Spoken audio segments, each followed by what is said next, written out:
All right. Good morning and welcome to today's session of A Course in Miracles with your host and guide, Oliver Blue. I'm delighted to be here on this beautiful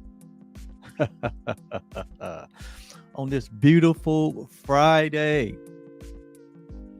with the rain and all, with you and all, with the world and all. I know the sun is shining. The sun is always shining. The sun is always shining.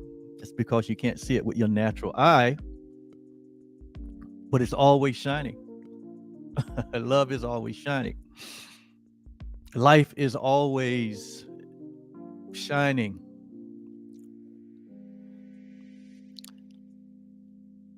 And the SON, which is a reference to that which God created, the SON, the sun, the one sun, which is all inclusive of all of us, because there's only one of us. God only created the one. And so if you exist, you are part of the one. Have you ever thought of yourself that way, that you are actually a part of the one thing that God created? That's true. If you are a student of the Bible, or if you have any knowledge of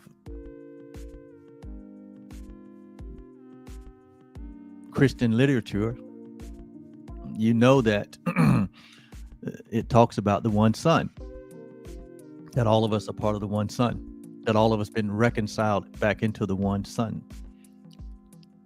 And it calls it the Christ. Christ, the word Christ doesn't really refer to one person, even though we have tried to make it that way. But Christ is a reference to the fact that all that was created from the very beginning of time was the one thing, was the one creation. And the word Christ is representative of that one creation. And so in reality, all of us have been reconciled. All of us have been birthed. All of us have been given our given our creation into one thing. And we call it the Christ, or the body of Christ. All of this is reference to the one thing, to the one life, to the one love, to the one self, to the one being that we all share. Even though in this three-dimensional world, it appears that we're all here as these individual selves in these individual bodies, to give us the idea that we're all separate, that we're all independent, that we're not only separated from each other, but we're separate from every other object or form that's in this dimension. And where it really gets disjointed is that we embrace the idea that we're also separate from our Creator, that we exist independently, and then that our Creator exists somewhere else, separate and apart from us. That's called the belief in separation.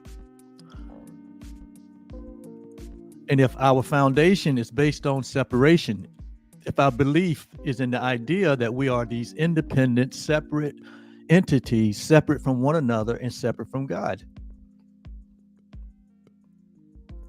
then no wonder we are filled with anxiety. No wonder we are acquainted with fear. No wonder we think that we've done something wrong, that we've been bad. Because our thinking is founded in a belief in separation, which is not reality. The reality is there is God and there is nothing else. And all that exists exist in this one entity we call God, or we call reality, or we call love. But there is but the one thing. And this is the one thing that I love about science and psychology and religion, is that they may not agree on a lot of things, but they agree on this one thing, that there is one source that is sourcing everything. There is one a creator. There is one energy. There is but one mind from which all things exist. And that within that one mind, all things live, all things move, and all things have their being in the one. So the real theme of life is not multiplicity. It's not separation. It's not division. It's not differences. But the real thing that is common and readily obvious of life is oneness. That in reality, there's only the one. Though there is the many expressions, the many different expressions, the 8 billion expressions that now grace the planet, 8 billion human beings. But in reality, there's only one of us. And when we accept this truth about ourselves, when we accept this truth about all humanity, when we accept this truth about the source of this oneness, you can call it whatever you may. You can call it God, or you can call it the universe, or you can call it the higher power, or you can call it any of the other names that religion may associate with their specific practice. It doesn't matter what you call it.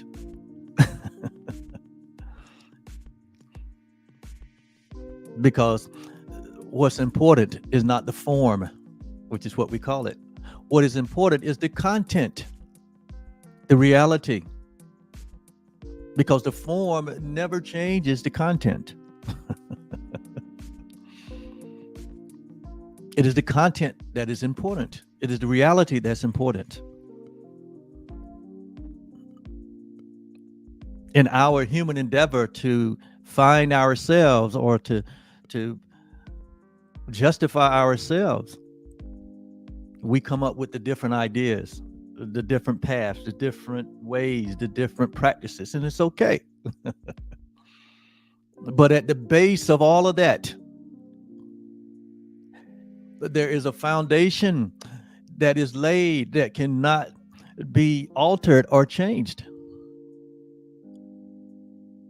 And that foundation is in the reality that there is only the one. And all things consist from the one thing. And that every part, or every extension, or every reflection of the one thing has within it all the qualities and all the capacities and all the energies and all the wisdom of the one thing. And what is in part contains the whole. And what is the whole contains the part. If we would really study the red letters and really understood the metaphysical parables that were spoken by our elder brother, Jesus of Nazareth, we will really come to understand this concept. And we will really come to understand the simplicity of his message that was designed to bring us out of an upside down orientation that humanity had adopted for himself, seeing ourselves as separate, seeing ourselves as guilty, seeing ourselves as these, runaway creatures that was running from an angry father. We would not have written these stories the way we had if we would have just understood, if we just would have taken the time and really understood what the elder brother was saying to us. It would have brought all of us from a place of fear. It would brought all of us from a place of guilt and condemnation and sin consciousness that we levied upon ourselves. Because if God is love, and God is, and if God is light, and in God there is no darkness at all, where did the fear come from? Where did the guilt come from? Where did the sin consciousness come from? It's impossible for you to get bitter water. This is one of his saying. It's impossible for you to get bitter water out of sweet water. It's impossible for you to plant an orange seed and get an apple. Why? Because every seed produces after its own kind. So if God is the source of all life,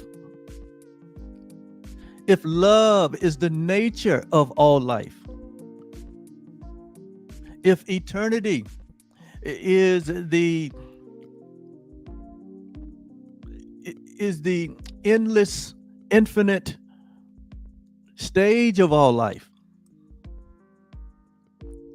then where did we get this mess? Where did we get our thinking from? How did we end up in a place of separation? How did we end up in this idea of specialness? How did we recreate? How did we think that we could recreate this love, this oneness?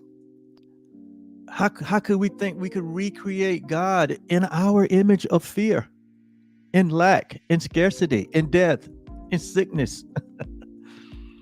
No wonder the world struggles with anxiety. No wonder the world struggles with low self-esteem, a self-image of itself.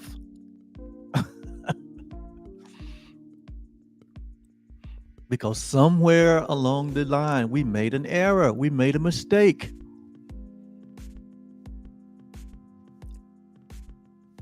To think that we could change the unchangeable, that we can alter the unalterable. And that's why we have chosen this resource called A Course in Miracles as a resource to help us to get back to right-mindedness, to find ourselves in truth. And so we've been on this journey over a year. And today we're going to be looking at the workbook lesson 318 in the workbook for students section of A Course in Miracles, because this is where we are. We're on the home stretch. And so on this, what the world call Good Friday, and it is a Good Friday.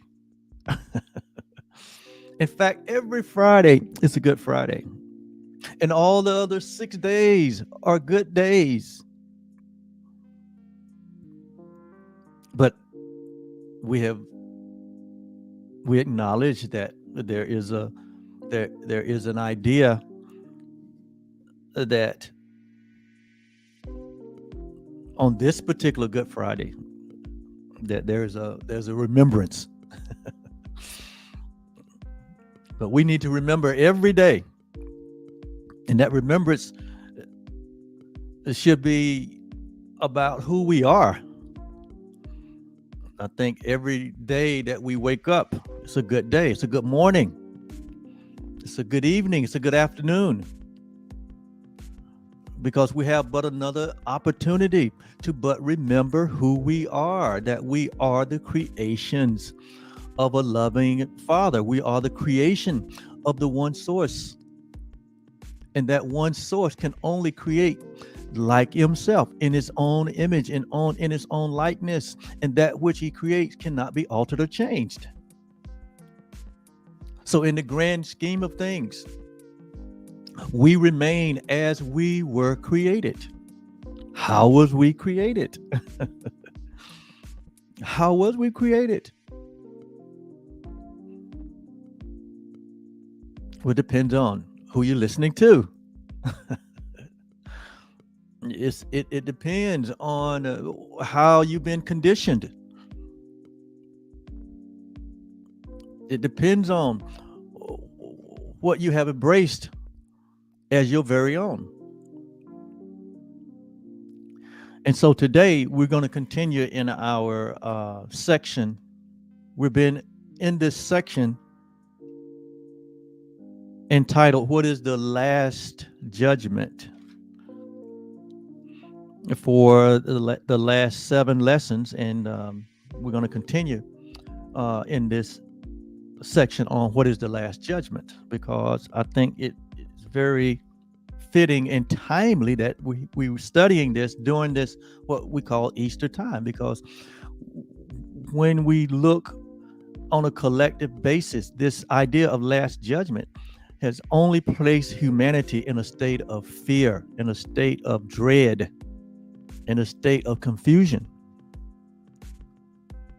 where there's this idea that there's this impending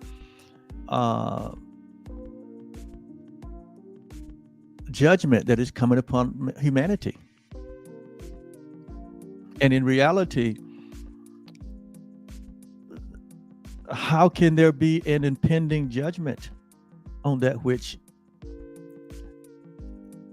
is perfect, on that which is one with that source? In other words, would the source judge itself in unrighteousness? Would the source judge itself unworthy? Would one, like they say, crucify himself? Absolutely not. That's asinine. That's an insane thought. Well, but we have embraced that idea by embracing the idea that there is a last judgment, that whereby the source of life is going to judge life. And it doesn't make any sense at all. Why would you destroy yourself? Because to destroy what you created is to destroy yourself.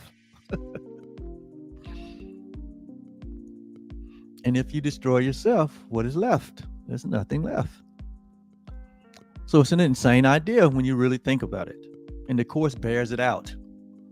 And so what the Course and what we have said up until now is that that God's final judgment is as merciful as every step in his appointed plan to bless his creation. What God created, he blessed and have no other intentions. So we are the blessed. We are the beloved of God. But we have this idea that that which blessed will turn around and curse. And that's an insane idea. No, that which God created and extended and blessed, somehow, some way, we allow a tiny mad idea to come into our mind, to think about ourselves other than the way we were created, which is we were created by that which is love, by that which is life, by that which is eternal, by that which is infinite, by that which is very good. Even God said what he created was what? Very, not only good, but very good. Very good means that what? It is good now and it will always be good. It's changeless and it's unalterable. So who God created us to be in eternity past, before there was any time, before there was any form, before there was any idea of separation. What God created was likened to himself, and it was very good, and it was unalterable and unchangeable. And the good news is what? We can't alter it and we cannot change it. We can only create in our own minds a life of suffering, a life of pain, a world of suffering, and a world of pain, an idea of separation, an idea of fear and guilt and sin consciousness. We can only create that in our own mind. We would have to leave the mind, the universal mind of God, even to create these vain imaginings and fantasies.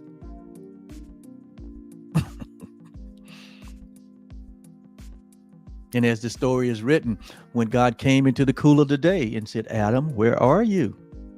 In other words, God was checking in to make sure that his creation was intact. And what Adam said, I was afraid. I was naked. I hid myself. That's it. That is just a metaphor for what happened in our minds collectively. That some way, somehow, we entertain an idea other than the reality of our created self. We entertain an idea.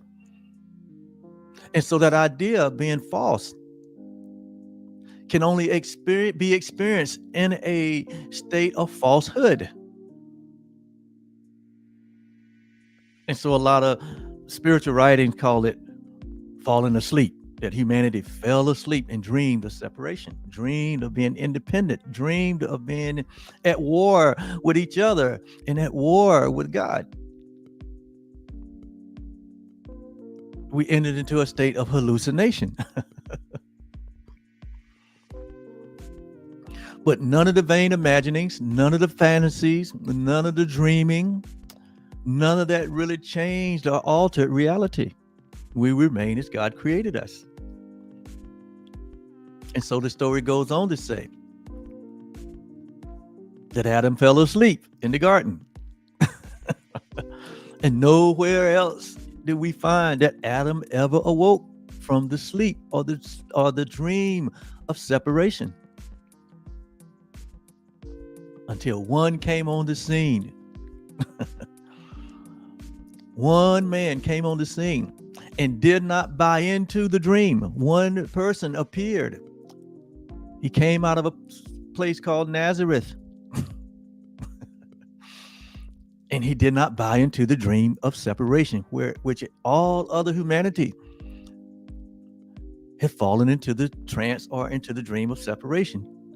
Whereas they saw themselves as separate from one another and separate from their creator. But this young man from Nazareth, he did not buy into that idea.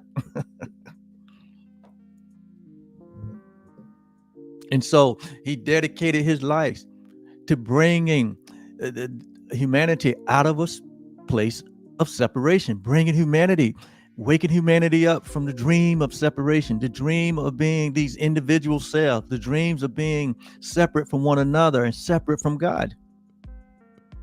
And he spoke these truths. He went into the dream and spoke the truth to all of us. He spoke the truth about our creation. He even went as far to say that ye are gods. You are created in the image and likeness of God, that you are one with God. He even went on to say, let this mind be in you that was also in me. That here I am in a human expression. He said, I'm in the form of God. And I think that I'm not robbing God, saying that I'm equal with God. Why? Because God is my creator. God and I are one. When you see me, you see the Father. I and the Father are one. So all these messages that Jesus of Nazareth was brought to humanity was designed to wake humanity up to their true reality, to their to bring them out of the identity crisis that we have fallen asleep into.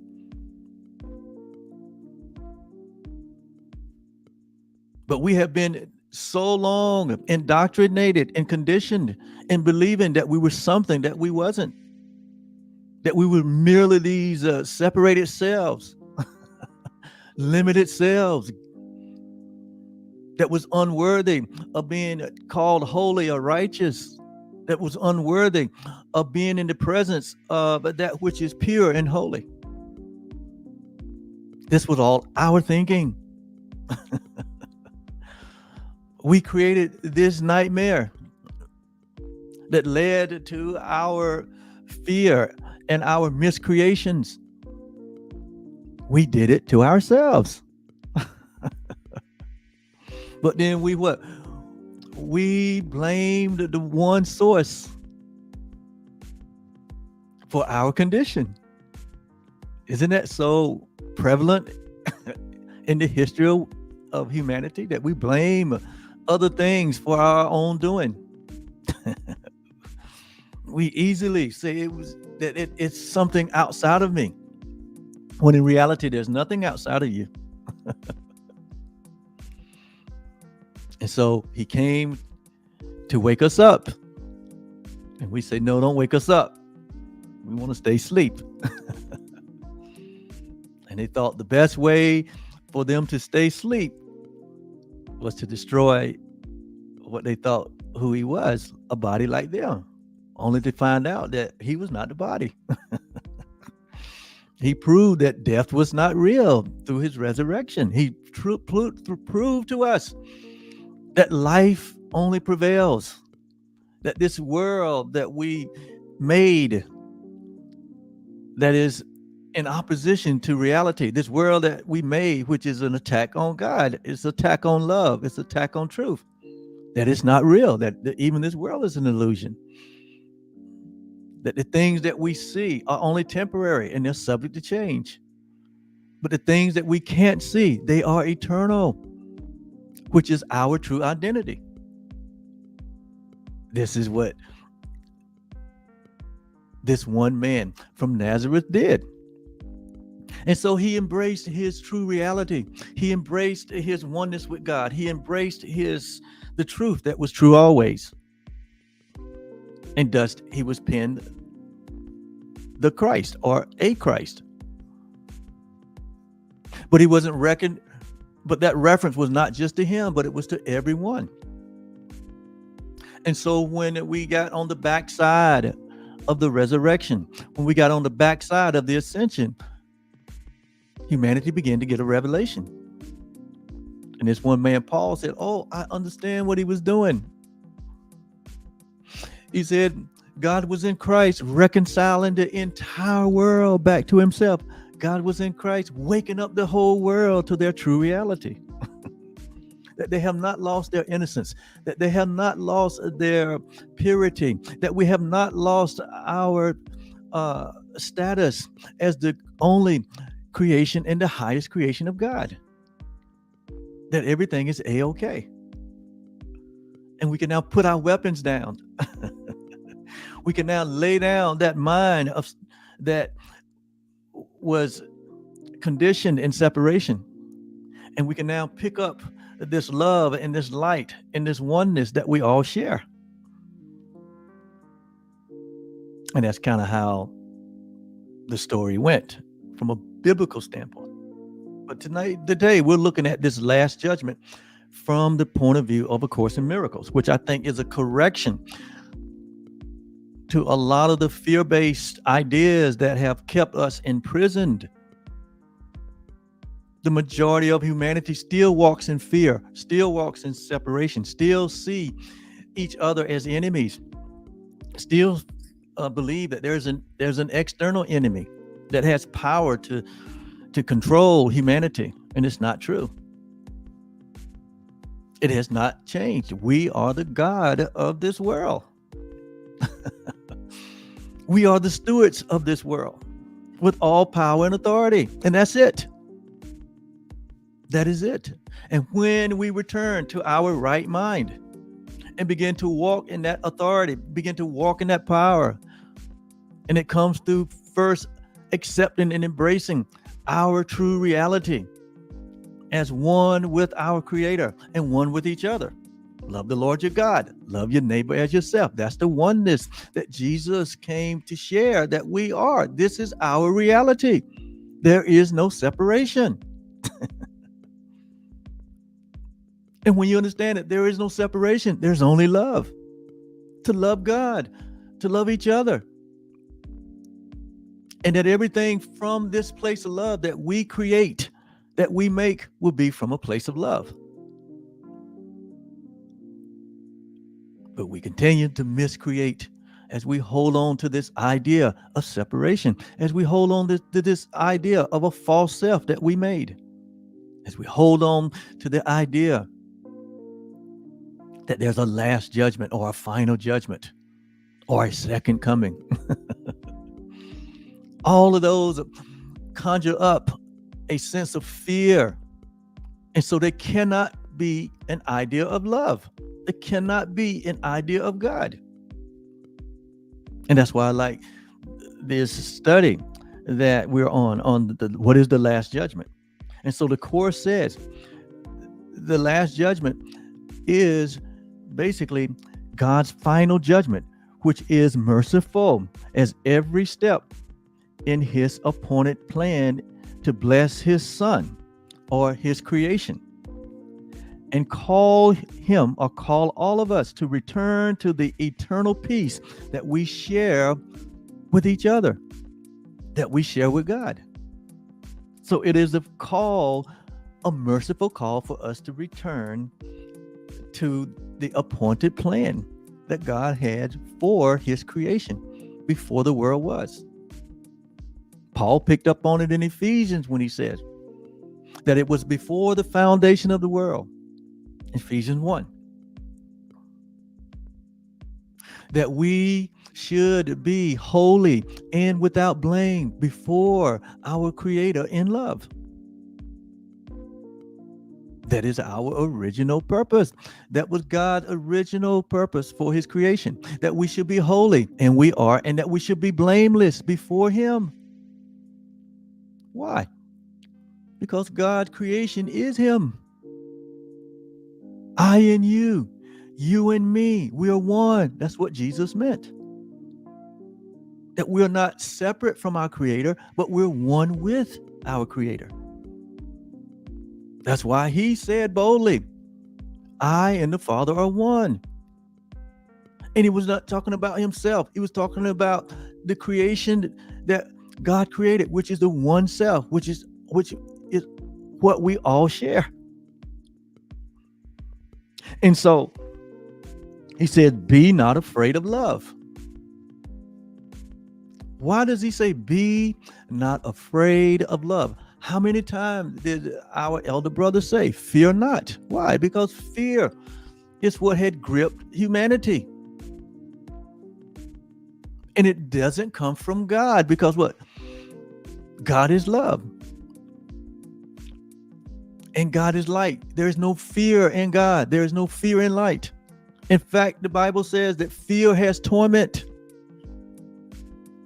It torments us to be afraid, to think that there is some impending judgment, to think that there's something wrong with you, to think that you're not enough, to think that something is different about you because of what earthly body you may be in, the height of that body, the weight of that body, the tone of that body, the color of that body, the nationality of that body, the race of that body, the political decision of that body, the religion that that body chooses. We think that something's wrong. But we're doing that to ourselves because there's nothing wrong. There is nothing wrong. God said you are very good, and you need to know that. And so he says, be not afraid of love. When we hold thoughts of inferiority, when we hold thoughts in our mind of separation, when we hold thoughts that we are different than our brother or our neighbor, when we hold the thought that we are not what God is, then that thought engenders fear. It engenders fear. And fear has torment. But perfect love is the only thing, as First John says, that casteth out fear. Allow love to have its perfect work. Perfect work. What is the work of love? It's to cast out the fear that is an illusion. If there is fear at any level in your life, know that it is an illusion. Know that it is a result of wrong thinking. Know that it is because we're holding on to an idea that is not true. But when we embrace the reality of our true identity, there is no fear. There is love, there is joy, there is peace, there is creativity, there is vision, there is insight, there is expanded awareness, there is a consciousness, there is joy and happiness. When we hold to the right idea, to the correct way of thinking. And so this final judgment is not a judgment of God. This God's final judgment is not a judgment of God, but it is a time in which we correct our own judgment of ourselves.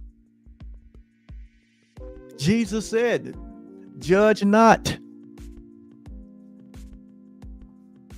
wrongly.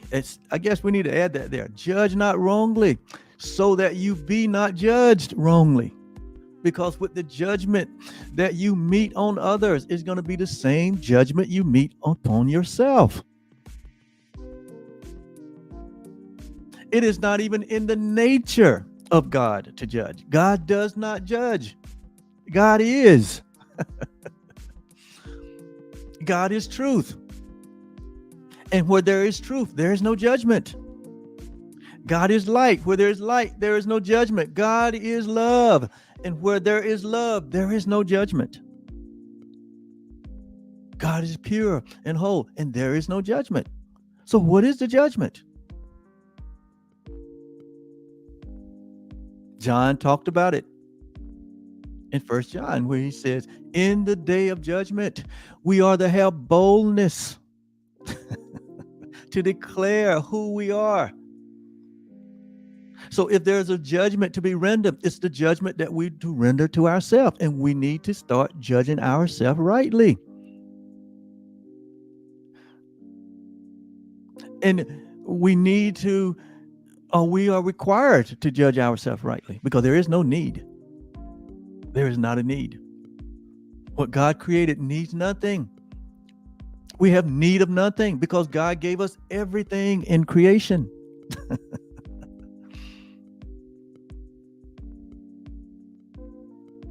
It's required that we wake up and we judge ourselves correctly based on the truth that is true always, that we remain as God created us. And so it tells us here, it says that be not afraid of love, for it alone can heal all sorrow, wipe away all tears, and gently waken us from the dream of pain that we ourselves created.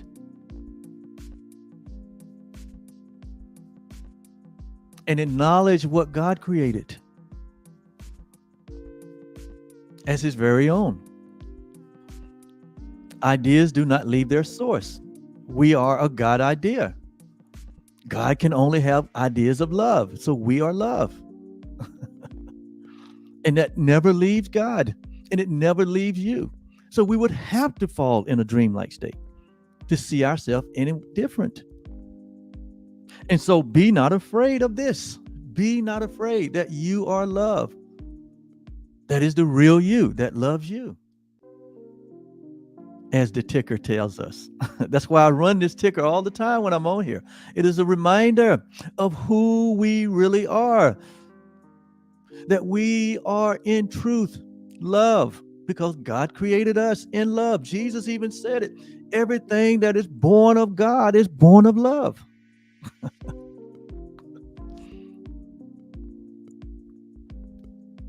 And so, be not afraid of this. Salvation asks us to give it welcome. And the world awaits our glad acceptance, which will set the world free. So this is God's final judgment.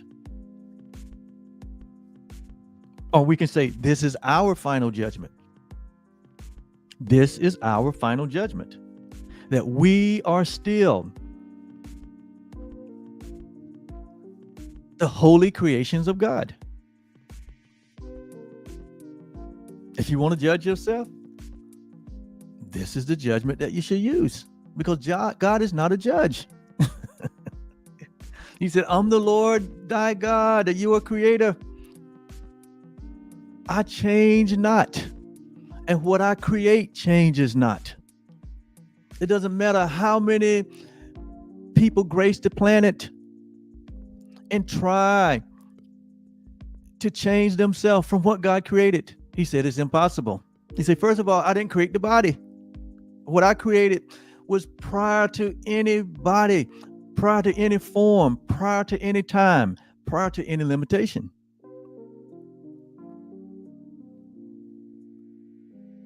And so what I created is holy. And it remains holy. He said, what I create is forever innocent. And it remains forever innocent. He said, what I create is forever loving and forever loved. And it remains loving and lovable. He said, what I created is limitless as I am, and completely changeless and forever pure. So if there's a judgment to be rendered, and that judgment needs to be rendered by us, by you, by me, this is the final judgment that you need to render to yourself, which affirms that what God created, it remains intact. And that the whole idea of separation, the whole dream of being these individuated, limited body selves, is but a dream. It's but a temporary experience. It's not reality. But who we really are, we are these infinite selves. We are these impersonal beings. And that we're self-aware. And that we're one with our Creator. We're not something separate from God, but we are the very expression, the very image, the very likeness of the God of our creation. Not as something separate, but one with.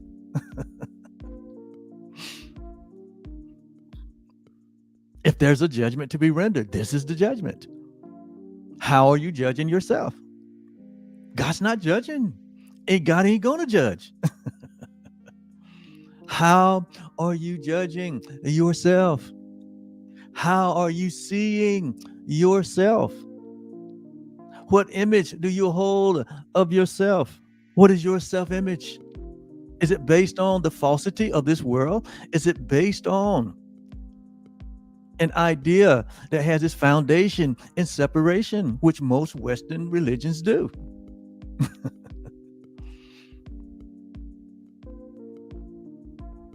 If it brings you to the conclusion that you're not worthy, if it brings you to a conclusion that you are not a part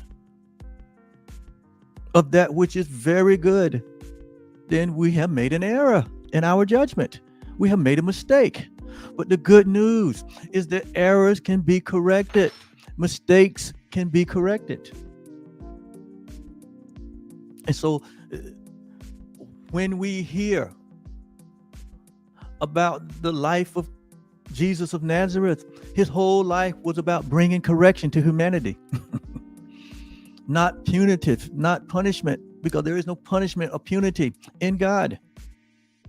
It's only in the mind of one that believes that it's separate. It's only in the mind. It only happens as a belief in the mind that the one that believed that he has changed himself from what his original creation was.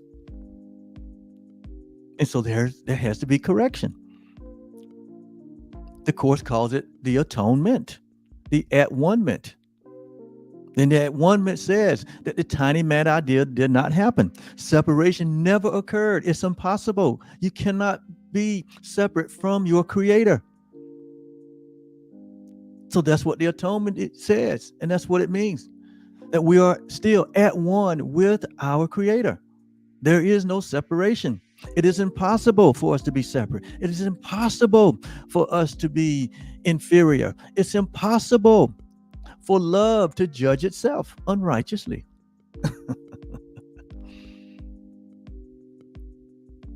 And so, how are we judging ourselves?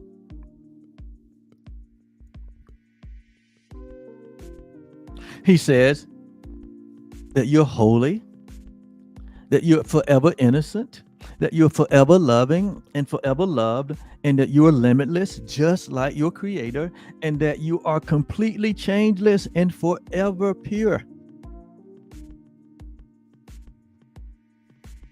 This is the correct judgment.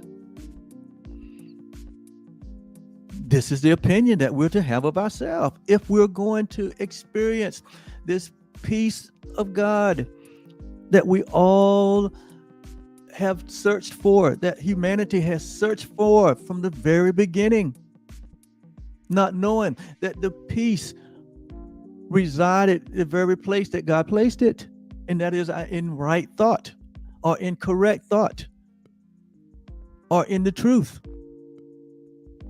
And so it is the truth of who we are that is our only salvation. When we embrace the reality that we are one with our Creator, that we share the same life, the same love, the same being, the same consciousness, and the same awareness that God is, therein lies our peace. And that nothing can threaten that peace. That which is real, that which is our reality, cannot be threatened, as the Course says. And that which is not real, that which we have made, that which we have conjured up, that which we have dreamed and imagined, it does not exist in reality. It says, therein, when we embrace this truth, therein lies the peace of God that we all are looking for. And we realize when we wake up to this reality that it was there all the time. When we let go of the false ideas, when we let go of our, man-made religious ideas about separation and about an unloving Father who would punish his own creation, when we let that go, there you find the peace of God. But as long as there is a fear of future judgment, there is no peace in fear. So it would rightly tell you to let go of the fear. To let go of the fear is to let go of the idea of separation, to let go of the idea that you have made yourself into something other than what God created.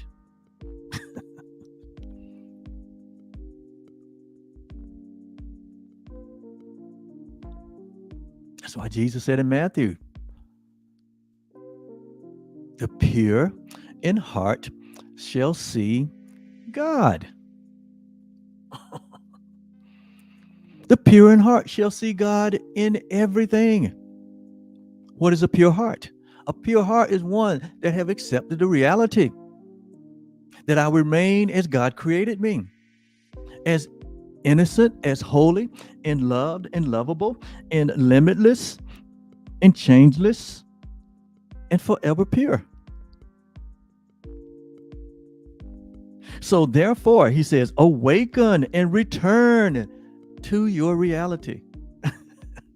We have forgotten who we are. He says, so awaken and return to the reality. Embrace this Christ consciousness. Let this mind be in you that was also in Jesus of Nazareth, who thought it not robbery that he had equality with God. We think that we are inferior to God.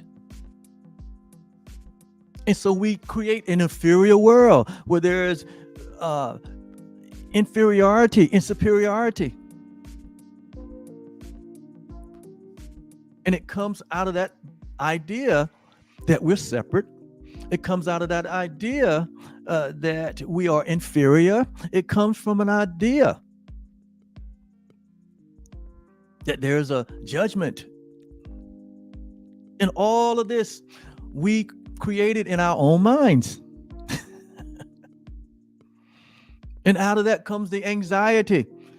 Out of that comes the self-suffering that we've seen in the world, in all of history, all the suffering that has been that has been recorded in history, all of the pain, all the atrocities, everything that is non-loving, it came from humanity.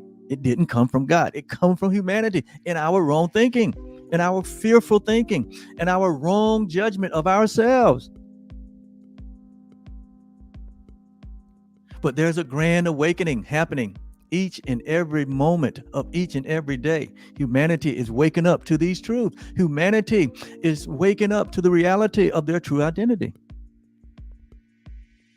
and embracing their holiness, embracing their innocence, embracing the fact that they were created in love, and love is all there is. And that they are not these limited body, mind cells, but that we are indeed these infinite beings. And who I truly am cannot be seen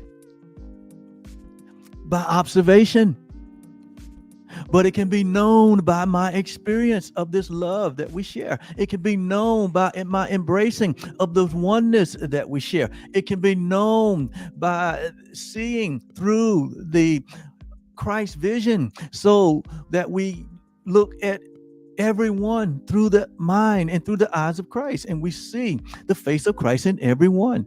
And thus it causes us to remember God, to remember who we are.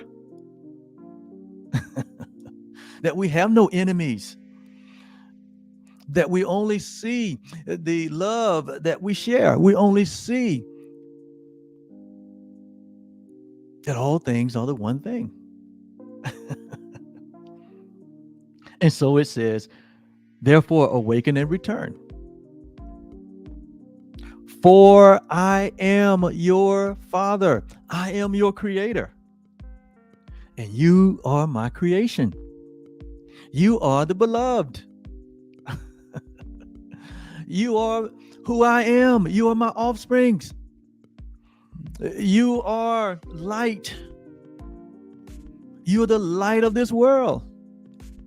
As Jesus said, he didn't only call himself light. He said, but ye are the light of the world. And that's what he was talking about.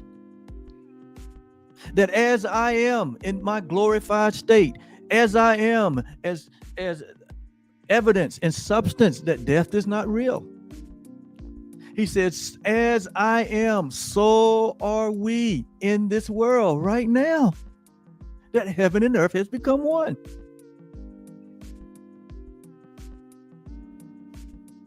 But we have to accept the mind of Christ in order to realize this, in order to experience this, and ultimately in order to share this. That's why we're sharing this message. Because we have experienced this. We have known this. And when you know something, when you know who you are, when you know who God is, and that there is no difference between the two, then you have something to share. Then you have only love to share. You only have life to share. But until you know this, like Jesus knew it, until you know who you are in truth, you can only share fear. You can only share separation. You can only share religion. And you guys know what we don't need more of is more religion, more judgment, more condemnation, more fear, more anguish, more duplicity, more control. We don't need any more of that. That's what got us in the shape that we're in. that is at the root of all destruction in the world. No, what we need to know is who we are.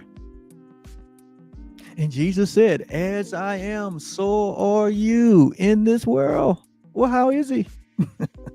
He's not limited. He's not a sinner. He's not separate. He's not limited.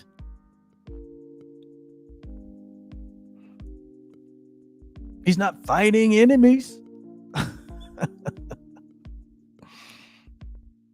He's not in judgment.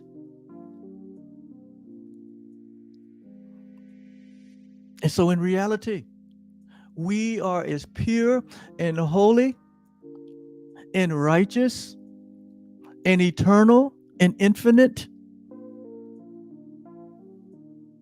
as our amazing Father. That's why he calls it amazing grace. Amazing grace is no more than when you discover who you are and you release all judgment and you let the world go free.